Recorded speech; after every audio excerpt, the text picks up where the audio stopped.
Jornal Diário, com Ricardo Costa. Muito boa noite, bem-vindos ao Jornal Diário, que hoje apresenta uma nova forma de mostrar a política em Portugal. A atualidade e a veracidade dos factos são aquilo que nos dá maior credibilidade. Descomplicar aquilo que pretende ser, na realidade, uma política isenta e independente. Mas vamos ao que interessa. O presidente do PSD, Rui Rio, assumiu que será um encontrão para cair se o resultado nas eleições autárquicas em 2021 for pior para o seu partido do que nas de 2017. Durante a sessão que decorreu em Vila Real, Rui Rio centrou o seu discurso na máxima importância que as autarquias assumem para o país e para o seu partido. Vou assumir as responsabilidades, mas se eu for assumir as responsabilidades uma a uma, são 308, não é? Ficava o ano inteiro a assumir responsabilidades. Não, há um dia, que é uma segunda-feira, em que vamos ter os resultados todos das autárquicas e aí eu assumo a responsabilidade por inteiro também. Se as eleições de 2021, autárquicas de 2021, correrem pior que as de 2017, não é um encontrão para eu ir para a frente, é um encontrão para eu cair, como é lógico. Se eu estou a dizer que 2017 correu mal, imagino que 2021, sob a minha responsabilidade, ainda cai pior. O encontrão que diz é para eu cair, não é para eu andar para a frente. O Chega marcou para quinta-feira, dia 1 de julho, uma concentração junto à residência oficial do Primeiro-Ministro em Lisboa. Em causa estão as medidas do Governo para controlo da pandemia, depois de o Supremo Tribunal Administrativo ter decidido que não são inconstitucionais. Já tínhamos tido a intervenção do bastonário da Ordem dos Advogados, já tínhamos tido a intervenção até do próprio Presidente da República sobre esta matéria, pelo que é com enorme estupefação que assistimos ao Supremo Tribunal dizer que isto é constitucional e, portanto, que estas restrições são constitucionais. Reconheço que é uma enorme vitória para o Governo, é uma tremenda derrota para mim e para o Chega, há que reconhecer isso, mas a nossa luta não acaba aqui. Nós vamos propor ao PSD, que tem o número de deputados que o possa fazer, que suscite junto do Tribunal Constitucional a constitucionalidade destas medidas e das normas ao abrigo da qual são aplicadas. O secretário-geral adjunto do PS diz que houve candidatos às autárquicas que desistiram porque os salários são baixos.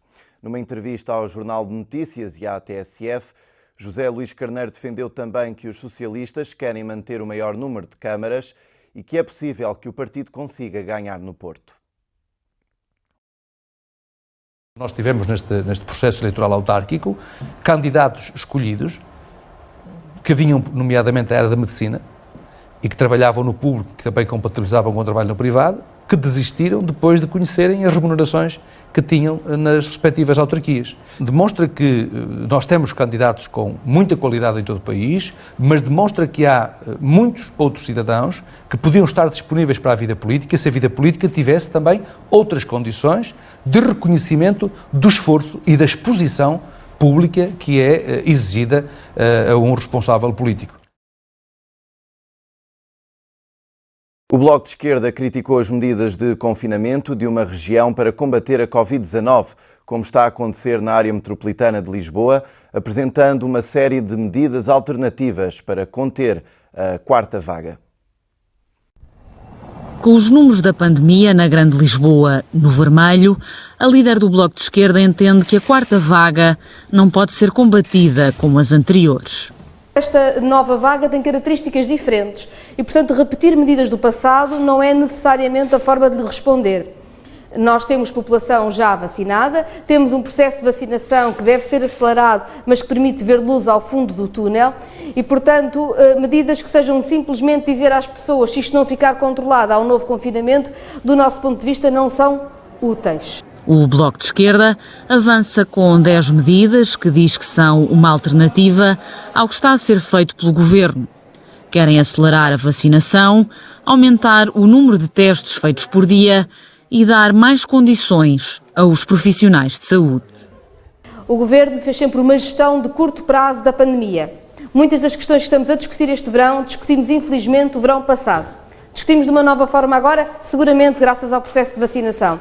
Mas, na verdade, continuamos a ter contratações precárias, continuamos a ter muitos serviços do SNS muito desfalcados. Catarina Martins volta a dizer que o Governo está a poupar na pandemia e diz que uma boa parte do que propõem agora não vai custar nada ao Estado. As medidas vão ser apresentadas no Parlamento como projetos de resolução que não têm força de lei. O LIVRE escolheu Rui Tavares para ser o primeiro dos candidatos do partido à Câmara de Lisboa nas eleições primárias para as autárquicas. O historiador, antigo eurodeputado e fundador do LIVRE, foi o que teve mais votos, mas isto não significa que vai encabeçar uma lista própria do partido. Fonte do LIVRE confirmou à ADCP que seguem as negociações com o PS para integrar a candidatura de Fernando Medina. Agora, com os nomes escolhidos pelo LIVRE, nas próximas semanas, as reuniões devem avançar tendo em vista o acordo de coligação. Nas últimas autárquicas, o LIVRE apoiou Medina, em Lisboa. O Jornal Diário fica por aqui. Obrigado por nos ter acompanhado. Toda a informação é atualizada no site do DCP. Isenção, independência é o nosso lema. Conto consigo amanhã. Boa noite.